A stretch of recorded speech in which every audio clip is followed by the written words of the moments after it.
Lo dijo en la primera hora. Agradezco también la enorme audiencia que tenemos a esta hora de la mañana. Gracias por seguirnos. Esto es A Primera Hora por Sonorama junto a Belkis. Y quien les habla, vamos a generar nuestro panel de miércoles, de los días miércoles. Cada miércoles tenemos esta posibilidad de conversar con nuestros invitados sobre los grandes temas. Panel de miércoles, ¿cómo me salió eso? Panel de día miércoles. Acá se ríe Belkis y nuestros invitados. Bueno, ¿qué nos dejó el 1 de mayo? Porque claro, hay algunos que están bravísimos porque no hubo sangre, ni enfrentamientos, ni bombas lacrimógenas. Hay unos que dicen que fue un chiste la movilización del fin de semana. Y hay otros que, claro, se aprovechan de eso para decir que como la concentración no fue masiva, yo entiendo que la marcha fue masiva, pero la gente luego de la marcha se retiró y no se quedaron en la concentración. Entiendo que así fue la cosa. Como no hubo gente en la concentración, consideraron que fue un fracaso lo que había pasado el último domingo. Pero creo que es un buen momento para analizar ya en frío qué nos deja este 1 de mayo del 2022 y hacia dónde apunta justamente la relación entre empleadores y trabajadores en este momento político y económico. Y tenemos dos puntos, queremos poner en la mesa dos posiciones distintas desde sus respectivas visiones. La de Rodrigo Gómez de la Torre, empresario, representante del sector empleador en el Consejo Nacional de Trabajo y Salarios, expresidente de la Cámara de Agricultura de la Primera Zona, y entiendo que en su momento Rodrigo también fue presidente del Consejo de Cámaras y Asociaciones de la Producción, me parece, ¿no? Así es. ¿Cómo no? Y Giovanni Atariguana, dirigente social, presidente o director nacional de Unidad Popular, que también nos acompaña. Los dos, gracias por invitarnos. Empiezo con Rodrigo saludándole y gracias por la gentileza. ¿Qué nos dejó la jornada del domingo 1 de mayo? Bienvenido, Rodrigo. Muy buenos días, Fabricio, Belkis, Giovanni, qué grato saludarte y estar presenciar a los tiempos. A ver, yo creo que el 1 de mayo es un día que primero no es un día de celebración, yo creo que hay que tener claro que es un día de conmemoración de una lucha social de hace muchísimos años atrás, en donde a través de procesos de inicio de las relaciones laborales en las revoluciones industriales se dieron abusos. Y de esos abusos nacieron los primeros códigos del trabajo, hace ya van a ser ya casi 100 años atrás. ¿Qué pasó este 1 de mayo? Yo creo que fue un 1 de mayo tranquilo. Recuerdo en el 2017 cuando de pronto los caballos aparecieron y comenzaron a llevarse la gente y teníamos 30 personas en la fiscalía. Yo estaba en esos días en la misma marcha del 1 de mayo. Y este más bien fue un 1 de mayo en la cual hubieron mucha movilización, se permitieron los accesos a las diferentes partes. Yo no sé si tiene que ser más o menos gente, yo creo que hubieron discursos de lado y lado, tanto del Frente Unitario de Trabajadores, de la Central Unitaria de Trabajadores, hay, en el lado del sector trabajador hay dos visiones inclusive no necesariamente contrapuestas, pero distintas. Hubieron los típicos infiltrados de todas las marchas, fueron cuestionados, ahí se trató, pero creo que se dio en el marco de la tranquilidad, de la paz. Por el otro lado, sí, podemos tener visiones distintas con Giovanni, pero creo que ya este es un momento en el cual hay que sentarse a dialogar, y si tenemos, y voy a topar el tema contigo, Giovanni, porque estamos aquí juntos, si tenemos 100 puntos sobre la mesa, y tenemos discrepancias en 99, trabajemos en el 1. Y cuando ese 1 vayamos avanzando, iremos descubriendo que no ha sido 1, han sido 4, 5, 8, 10. Y así va a ir construyendo soluciones. Porque el país no necesita confrontación, el país necesita soluciones a un problema real. El empleo pleno no se está construyendo. Y las cifras, y con esto concluyo, las cifras del 2014, 49.28%, diciembre del 2019, 38.8%. O sea, todavía no le echemos la culpa a la pandemia y el empleo pleno se había ido a pique. Y a la pandemia le puso la cereza del pastel y cerramos en el 33 de diciembre y a marzo estamos en el 32.8. La realidad es que el empleo sigue cayendo y eso no se va a cambiar. No hay tal recuperación. No hay tal recuperación del empleo. Desde septiembre del 20, que ya tendríamos cifras comparables del 32.08 al 32.89, con un incremento en diciembre, que es un tema estacional. no hay una recuperación todavía real, y más bien lo que vemos es que esto no se va a construir por decreto.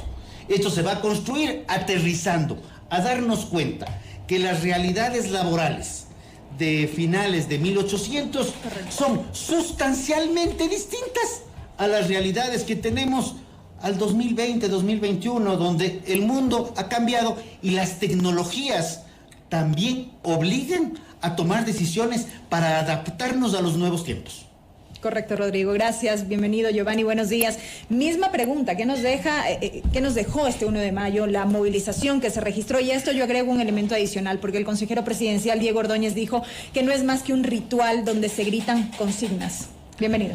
Muy buenos días, Belkis, Fabricio, Roberto. Realmente un placer compartir. Rodrigo, no me le cambies. Rodrigo. Hasta al menos ya me lo cambiaron a mí. Es que es un debate de miércoles como ha hecho Fabricio. Pero bien, Rodrigo, un placer compartir este espacio.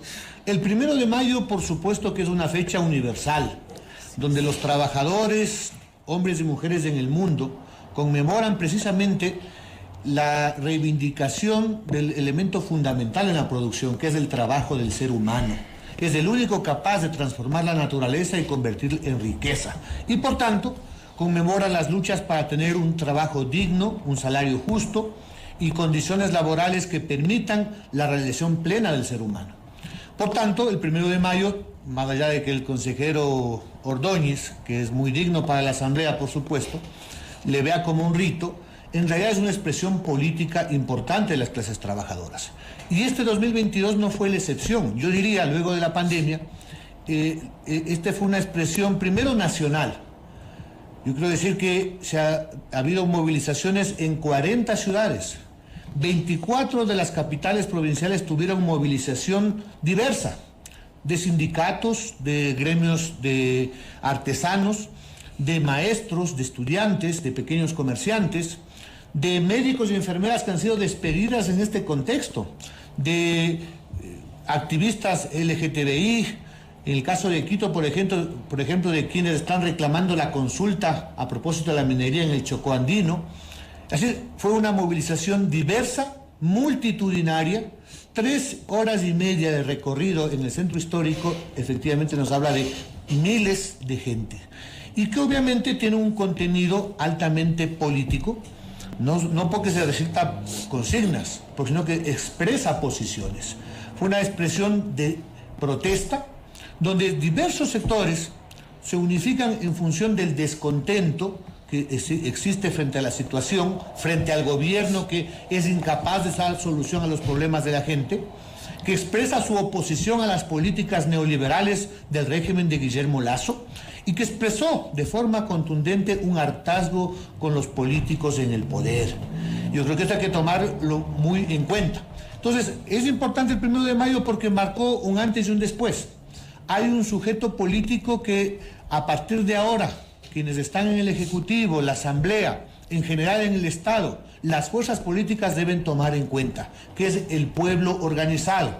En democracia, lo más importante, por supuesto, es la expresión del pueblo. Y en este caso, el pueblo se ha, pronunciado de forma masiva, unitaria, combativa.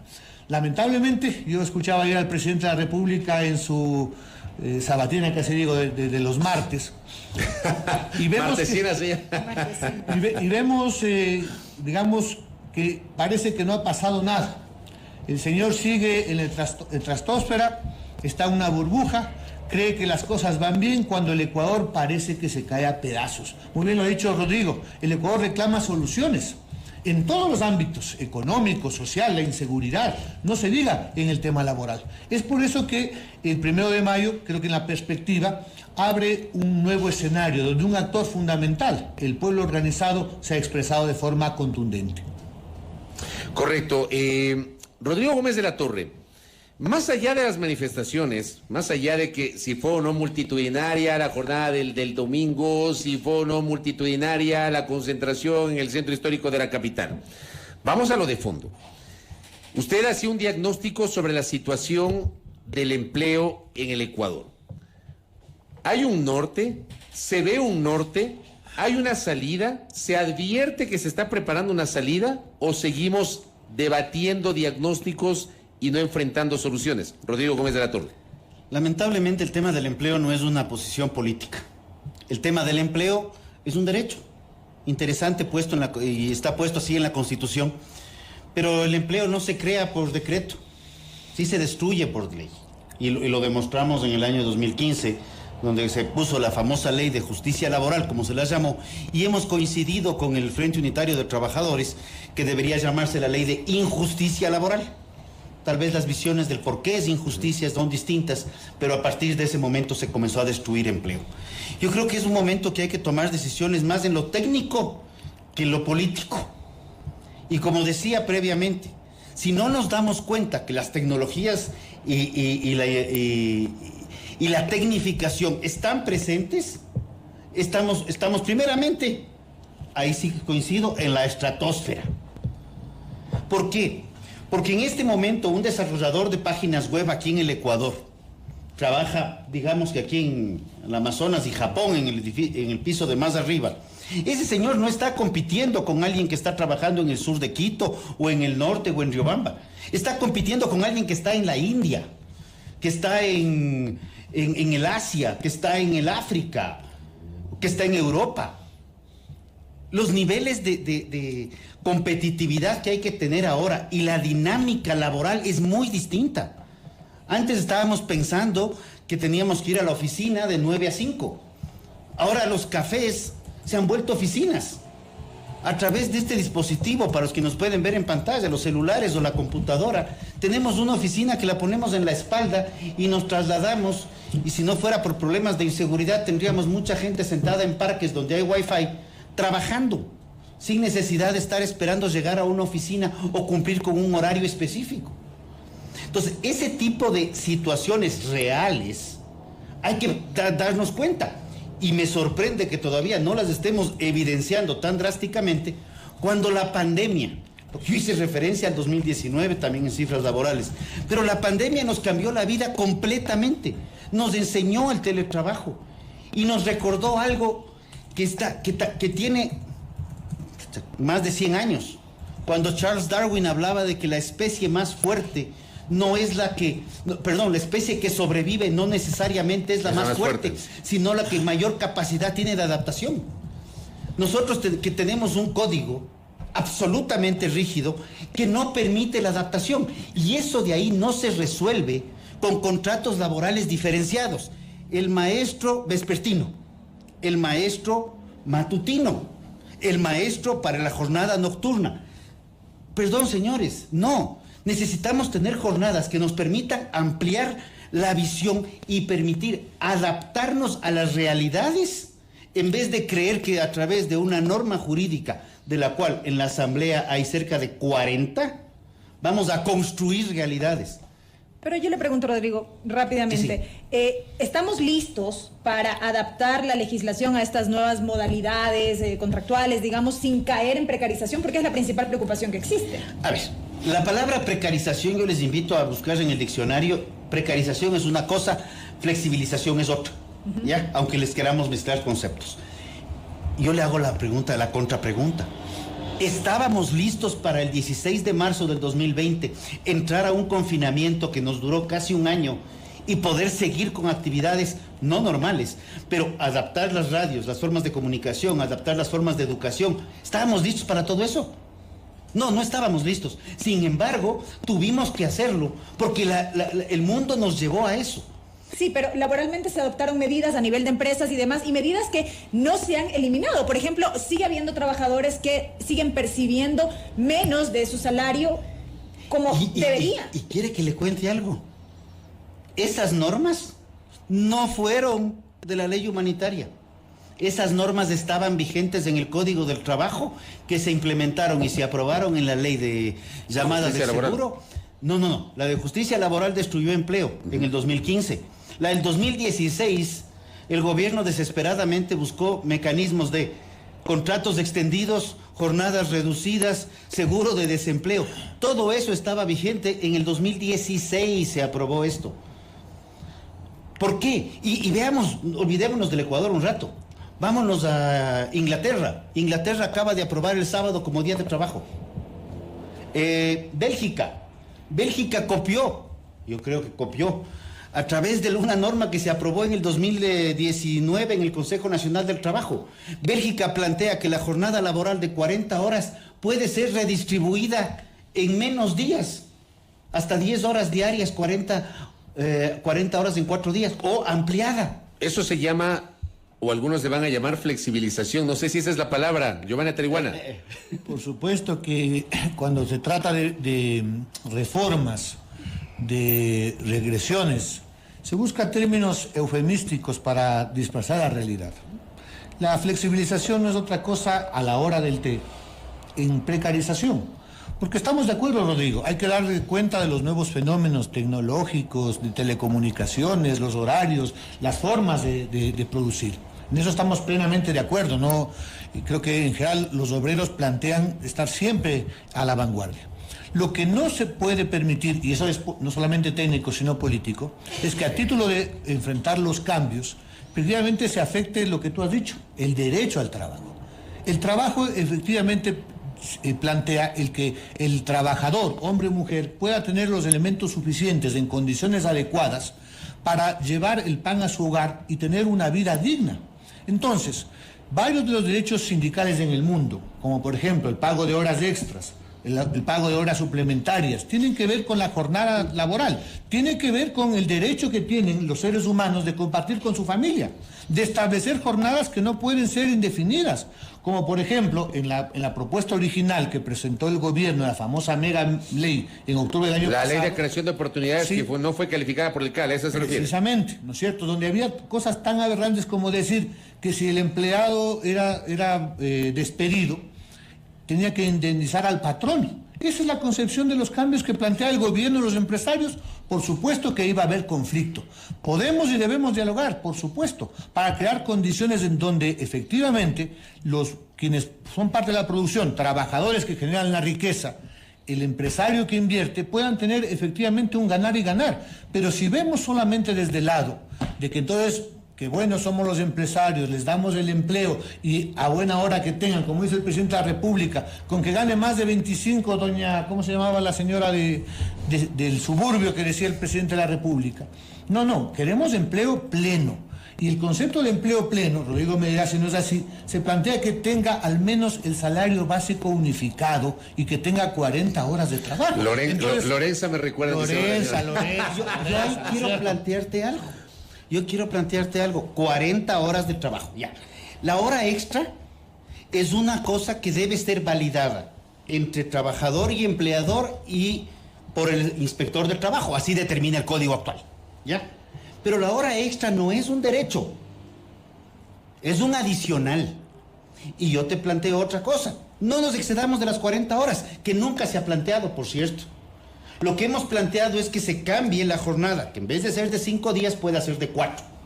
Si nosotros tenemos un casi 70% de informalidad, de gente que no accede a tener derechos laborales, y tenemos un 30% de gente que quiere guardar, y gente que tiene ya el privilegio de tener un trabajo. ¿Derecho o privilegio, Rodrigo? Cuando tú tienes un 30%, quienes están con trabajo es un privilegio. El privilegio es de que tiene capital. No. El tema es este. ¿Qué pasa si esas personas que están con 5 días de trabajo y con un par de horas extras ahí, se les reduce a 4 días de trabajo en base a acuerdos? En base a acuerdos, y eso está en el Consejo Nacional del Trabajo, por cierto. Se les reduce a 4 horas y se amplía espacios de contratación los otros 3 días a la semana para gente que no tiene ningún tipo de derechos y que está pululando a ver qué consigue. Sí, probablemente le baje el ingreso de las horas extras, que no es un derecho, es un adicional, y puedas dar derechos a quienes no los tienen. Yo creo que hay que comenzar a ver la dinámica diferente.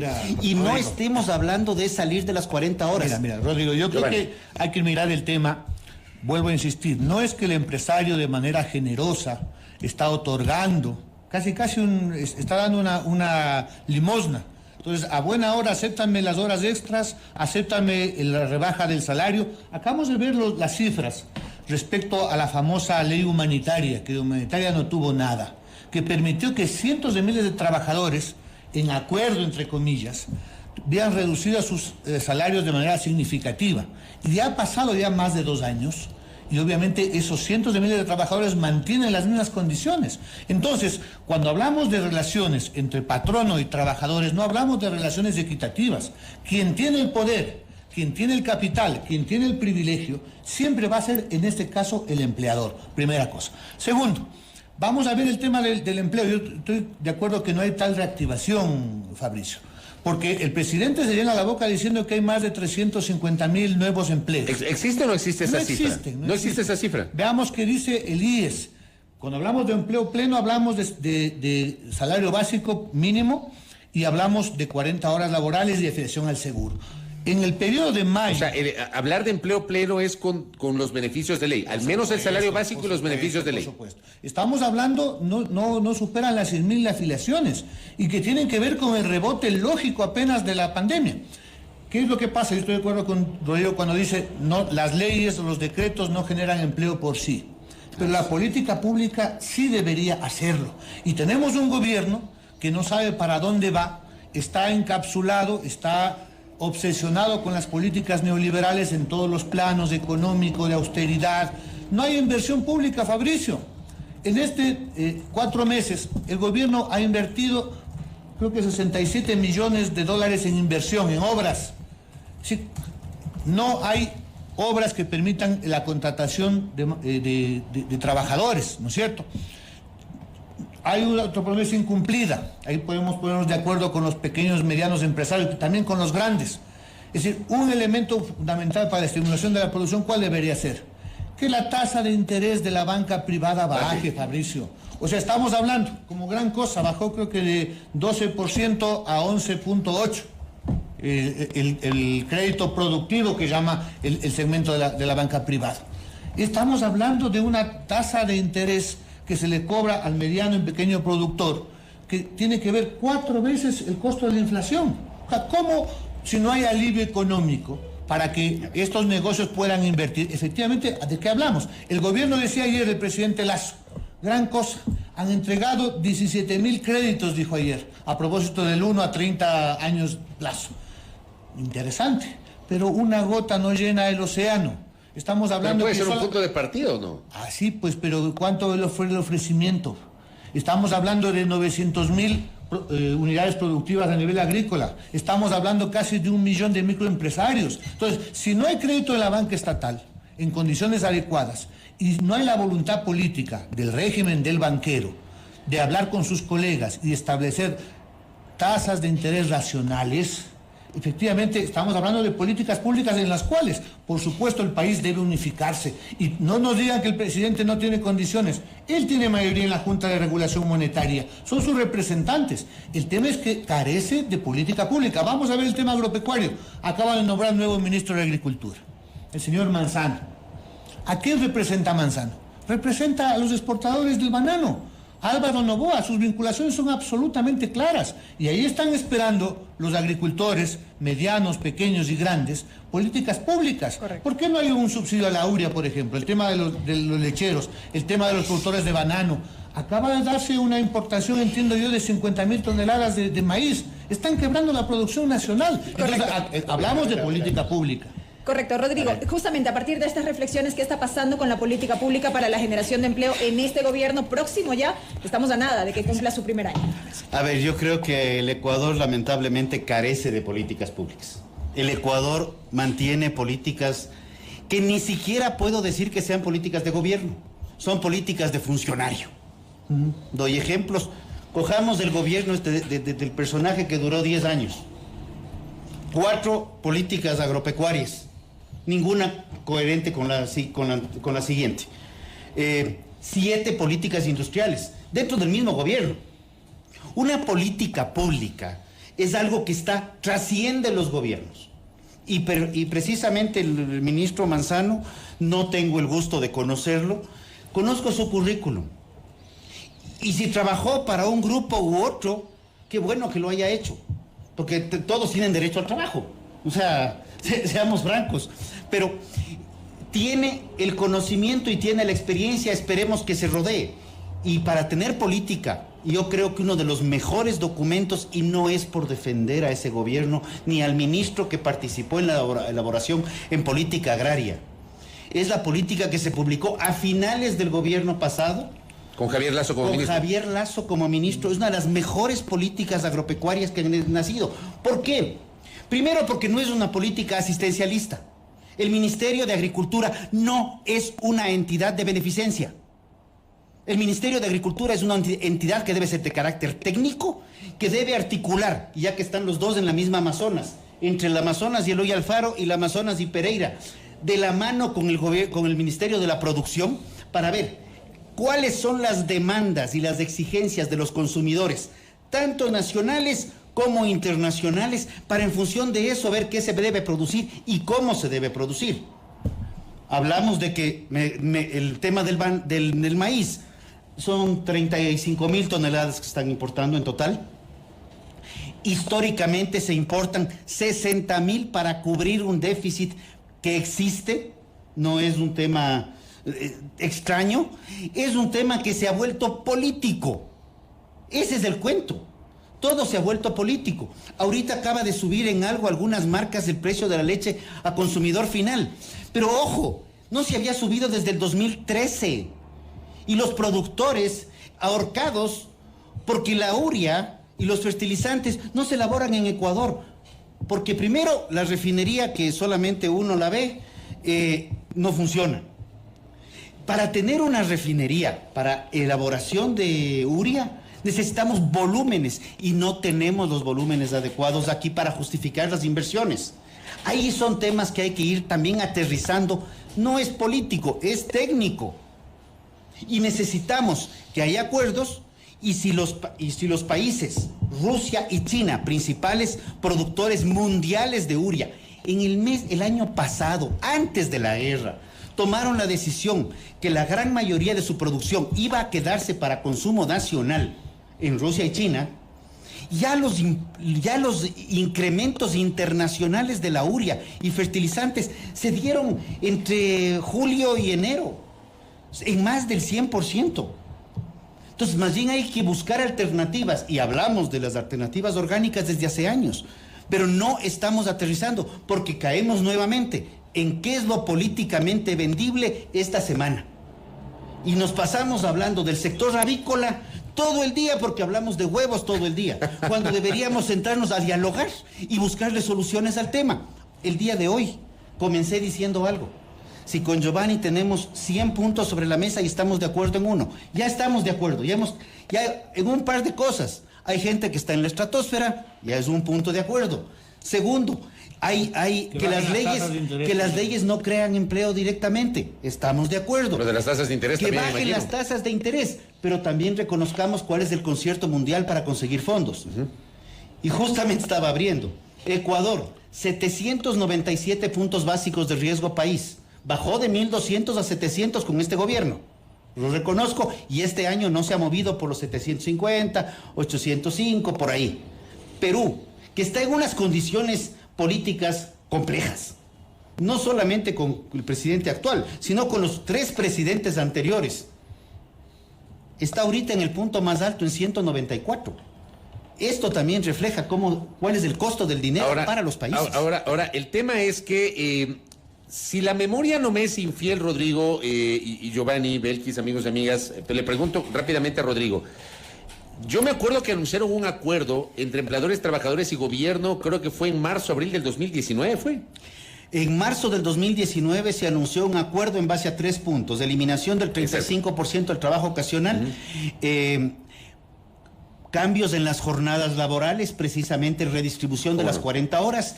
Tercer punto, reconocer que el emprendedor entra a contratar y que necesita un tiempo hasta estabilizarse. Ahora, en octubre, te completo esto, en octubre se anunciaron 2 acuerdos más que tenían que ver con teletrabajo y con que la jubilación patronal, como está, nadie accede a jubilación patronal. Yo le pregunto, Rodrigo, rapidito, en 30 segundos para dar la palabra a Giovanni. ¿Eso se tradujo en una reforma laboral? No se tradujo. Ese era el punto.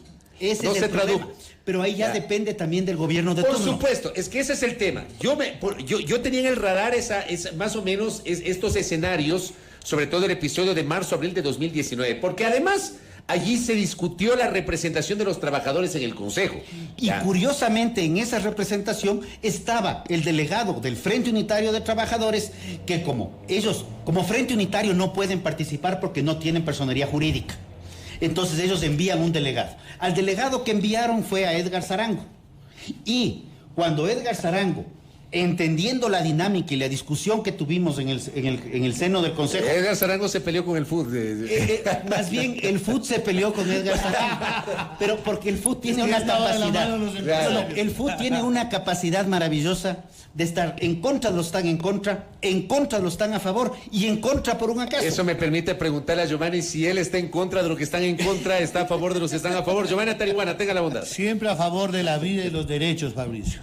Porque el movimiento social, los trabajadores siempre hemos presentado propuestas para sacar el país adelante. En el tema laboral está el Código Orgánico Integral que se presentó a través de la bancada de Pachacute, Salvador Quispe, en el mes de noviembre y que estamos esperando en esta asamblea, en medio del caos que tiene, le dé un trámite, donde obviamente se necesita discusión.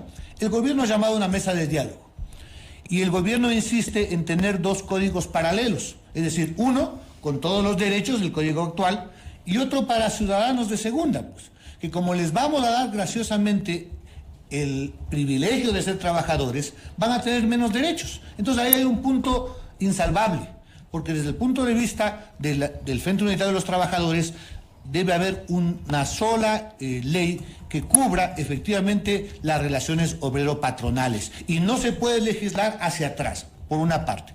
Por otra, por supuesto, nosotros creemos que es necesario políticas públicas que fomenten el empleo. Hablábamos de las tasas de interés, donde el presidente tiene la palabra, donde no se requiere efectivamente cambios legales. Me dirán, lo que pasa es que la banca y el riesgo internacional, no, aquí veamos las cifras. El año pasado, Asobanca reportó utilidades netas, Rodrigo, 387 millones de dólares, mientras el resto del Ecuador, productores, trabajadores, desempleados, enfrentamos la crisis de la pandemia, vemos que a todos no les ha ido igual. Y hay una ganancia de más de $1 millón diarios. ¿Por qué? Porque mantienen tasas de interés realmente insalvables, que asfixian a las familias ecuatorianas. Entonces, pedir a los banqueros que ganen un poquito menos, efectivamente es hablar de reactivar la economía. Pero vamos más allá. Tenemos un excedente en el fondo petrolero ahora. Los más conservadores hablan de 2.000 y los más optimistas de 3.000 millones de dólares adicionales por el precio del barril del petróleo aquí y ahora. De ingresos, por supuesto. Porque voy a poner una acotación ahí. Mira, en todo caso, la pregunta es, si a eso le sumamos el aumento en la recaudación tributaria, no solamente por la reforma del impuesto a la renta, sino por el consumo, hay un excedente de 500 millones de dólares en la recaudación del IVA solo el primer trimestre. Estamos hablando de una caja fiscal que nos preguntamos hacia dónde va destinado ese recurso, porque no hay medicinas en los hospitales, pues. Porque los locales escolares en la costa ecuatoriana estamos viendo cómo no han sido atendidos, se caen los techos, Fabricio, están inundados, los pupitres destruidos, no invierten. No hay un mayor número de capital para esos préstamos que ha ofrecido el gobierno. No hay rehabilitación de las vías. Entonces uno se pregunta, ¿a dónde va la plata de los impuestos? ¿A dónde va el excedente petrolero? Seguramente el presidente de la República nos dirá que está ahorrando y la Reserva Monetaria Internacional y quedar bien con el Fondo Monetario Internacional. No, el tema es que aquí y ahora el pueblo ecuatoriano reclama soluciones, inversión, reactivación. La economía ecuatoriana está saliendo, ha sobrevivido las familias, Fabricio, con un dato que no corresponde a la política del presidente, ni a la inversión extranjera, sino a las remesas de la clase obrera migrante de nuestros hermanos en Italia, España, Estados Unidos. Las remesas siguen siendo el principal sustento. Batieron récord, Fabricio, 4.300 millones de dólares ingresó el año pasado. De eso es que ha sobrevivido las familias ecuatorianas, no por la política pública.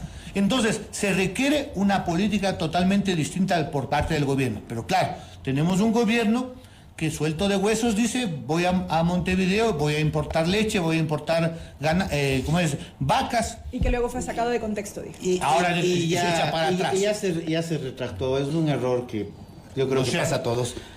Pero estamos hablando del presidente de la República. Y estamos hablando de un presidente que no resuelve lo inmediato, no hay cédulas en el registro civil, pasaportes. O sea, es un gobierno que muestra incapacidad, pero además incumple las promesas. Solamente para poner una en homenaje a los trabajadores de la educación que hoy están en huelga de hambre. 30 maestras y maestros están en huelga de hambre frente a la Corte Constitucional y en Guayaquil, porque el gobierno no tiene la voluntad política de hacer justicia con un derecho de la equiparación salarial. Dice que no está financiado. Mentira. Ustedes recuerdan, Fabricio, que el presidente dijo, no, 4.000 millones, eso es imposible, se quiebra la economía. Luego tuvo que admitir, el 17 de marzo, que la equiparación costaba 500 millones. Pues bien, el primer trimestre, y voy a datos del Servicio de Rentas Internas, se publicó que el Estado recuperó 2.000 millones de dólares. Esos son 490 millones de dólares extras por el impuesto al valor agregado que Rodrigo y yo, ustedes, pagamos en cada transacción que consumimos. Ahí está financiado. Recursos hay, lo que no hay es voluntad política. Rodrigo Gómez de la Torre. 2 puntos. Cuando hacemos referencia al tema petrolero, tenemos que acordarnos que este gobierno, en discrepancia con una posición personal mía, fijó el precio de los combustibles. Entonces, así como ingresa más por petróleo, sale más por subsidios. El subsidio nuevamente... Por el tema de la extra y el diésel. Por el tema de la extra y principalmente... ¿Cuánto es, Rodrigo, diésel. esa diferencia? ¿300 millones? No, Claro, súbale Rodrigo. nomás a unos 1.200. No. Revísale, el tema es... Está bien revisado. Es fuerte. Ese cruce es... 2, estamos de acuerdo. Yo nunca estuve de acuerdo en la famosa ley tributaria. De hecho, lo mencioné, estaba como presidente de la Cámara de Agricultura y creo que fui bastante enfático en, inclusive con la ley de creación de oportunidades, mencionarlo, y luego con la ley que se aprobó por el Ministerio de la Ley. Otro punto de coincidencia, ya del 1 ya estamos como por 3 o 4. Vamos avanzando. Yo creo que sí hay temas que hay que corregir en la política pública. Creo que hay que tomar decisiones de política pública, no de política coyuntural, y eso creo que es fundamental. Y hay que ir viendo hacia futuros. Entonces, el tema del empleo, definitivamente necesitamos una revisión en materia normativa, o directamente, sí existieron algunos acuerdos ministeriales que se promulgaron en base a lo que era posible promulgarse de los acuerdos del 2019.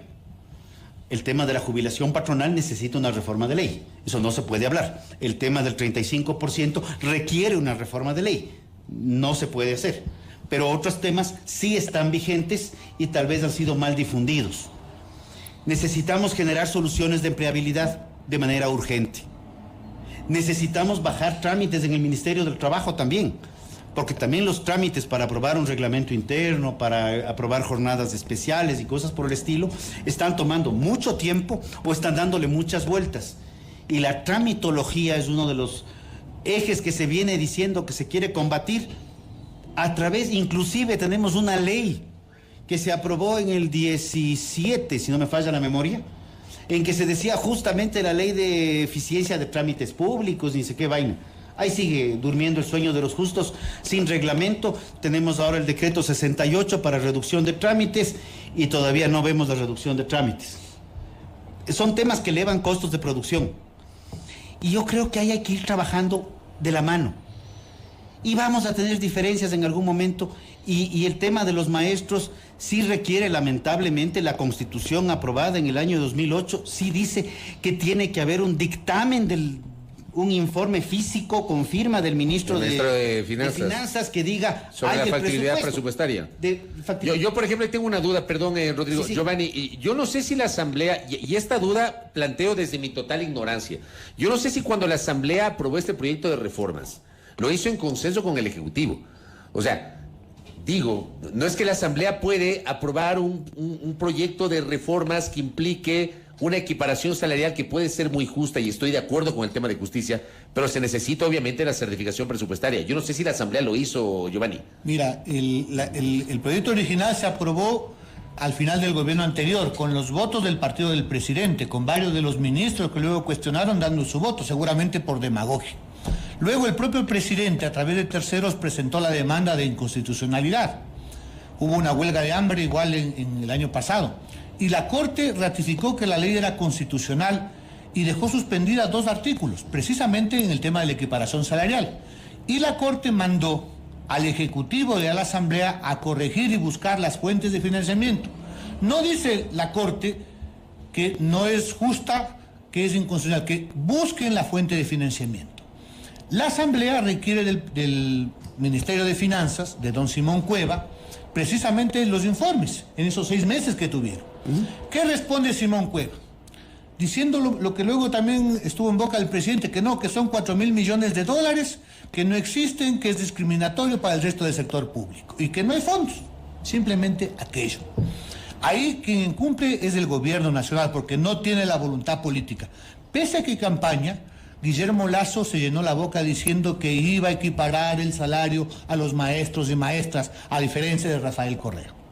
Pues bien, la Asamblea, con 113 votos, Fabricio, y ahí sí, la única fuerza política que estaba en contra de los maestros era el bloque de Creo, el partido del gobierno nacional. Pues bien, la Asamblea ha insistido y ubicado 3 fuentes de financiamiento, pero la más importante, que es la que cumple con la 286 de la Constitución, que establece que los egresos permanentes deben financiarse con ingresos permanentes.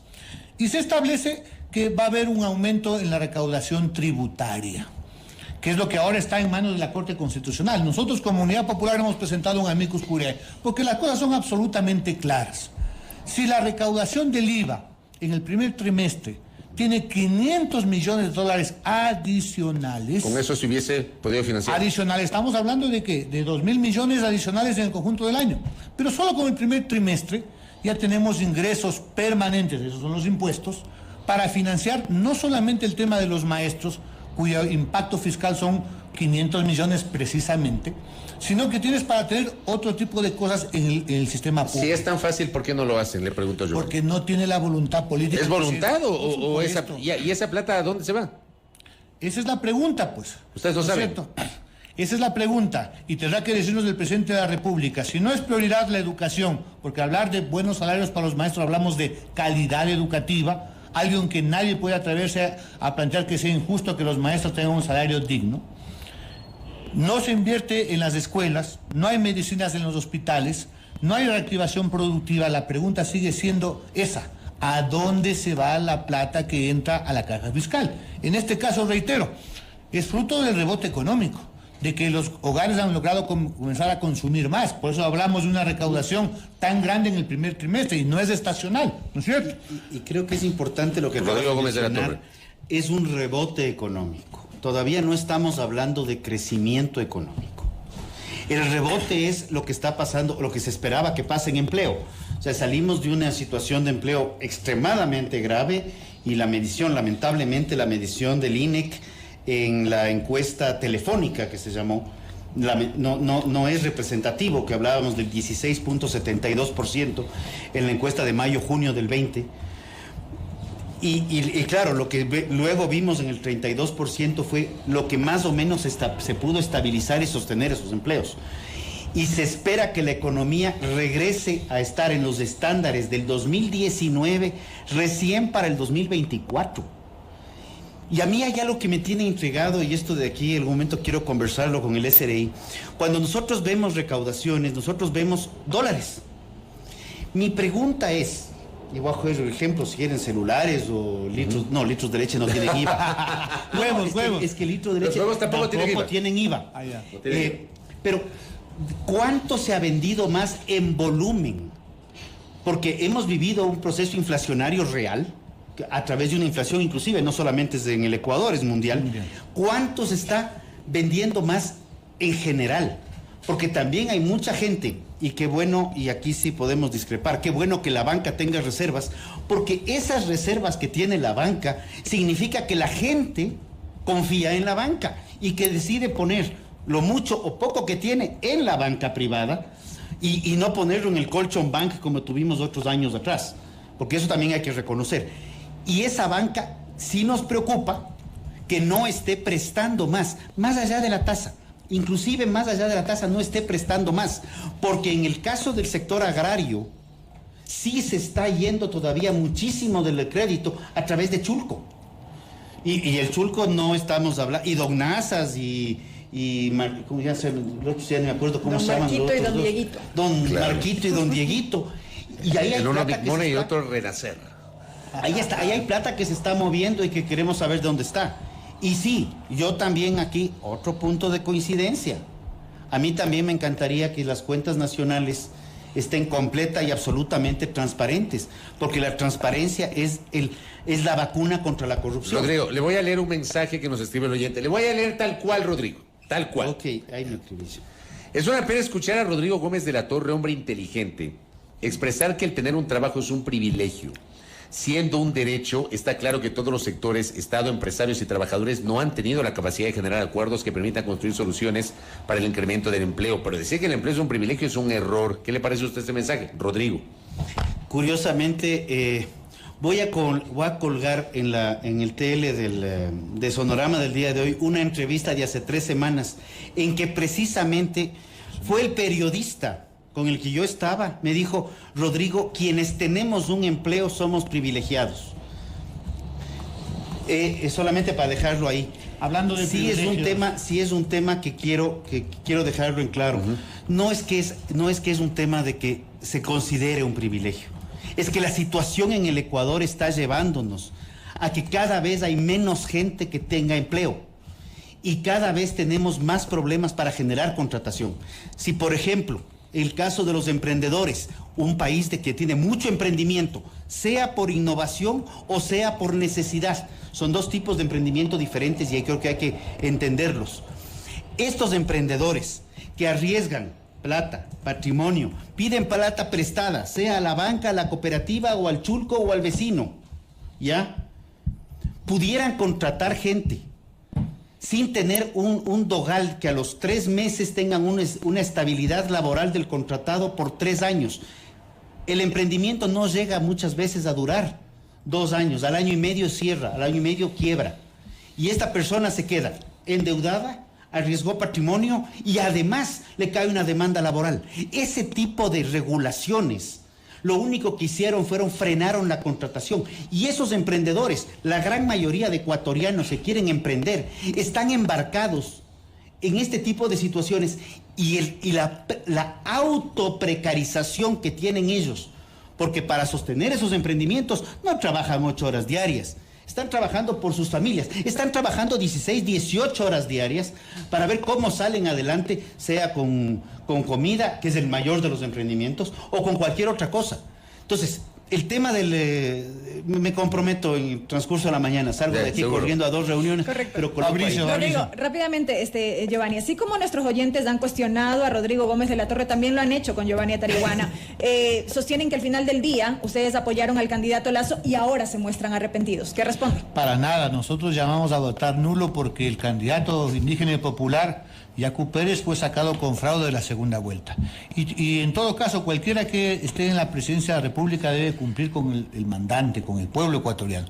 Tenemos un gobierno lamentablemente incapaz de resolver los problemas, que no cumple las promesas y que tiene una política profundamente antipopular. Pero hablando de privilegios, y ojalá, Rodrigo, también tengamos de acuerdo en esto. El presidente de la República ha dicho, a propósito de la banca, que el principal propietario de una institución bancaria de este país y de medios de comunicación, Fidelegas, es uno de los grandes evasores de impuestos. Entonces la pregunta es, si tienen la información, ¿por qué el Servicio de Rentas Internas, que depende del presidente de la República, cóbrele pues? Nosotros planteamos como alternativa, precisamente para reactivar la producción, para que el Estado pueda invertir en obra pública, pueda atender a los municipios, a la educación, a la salud, cobre a los grandes evasores. Estamos hablando de 7.500 millones de dólares según la CEPAL. No es un dato del FUD, de la Unidad Popular, sino de la Comisión Económica para América Latina de la ONU, que establece que las grandes empresas evaden en este país el impuesto de la renta 7.500 millones de dólares. Yo recuerdo, Fabricio, en el mes de octubre del año pasado el presidente dijo que sabía quiénes tenían inmensas ganancias y no tributaban en el país. Hasta ahora estamos esperando que les cobren. Entonces, no puede ser que quienes tienen ingresos millonarios, que tienen tasas tan grandes, y podemos haber otros sectores que han tenido múltiples ingresos en esta pandemia, telefónicas, farmacéuticas, monopolios de los supermercados, que sin embargo no cumplen con sus obligaciones. Eso es el verdadero privilegio, ¿sí? Tener inmensas ganancias y no redistribuir a través de los impuestos. De paso, la evasión es un delito. Alternativas al final del día existen. Reitero, lo que no hay es voluntad política porque hay intereses cruzados. Todavía el presidente nos debe explicaciones sobre los Pandora Papers. Bueno, de eso ya casi nadie habla. Oigan, bueno, para cerrar, conclusión no hay final. que olvidarse. Conclusión final. Rodrigo Gómez de la Torre. Estamos 4 de mayo. Guillermo Lasso en 20 días cumplirá su primer año. ¿Hay una proyección real de que se trate este año una reforma laboral, más allá de que el presidente ha ratificado que no tiene interés en enviar a la Asamblea?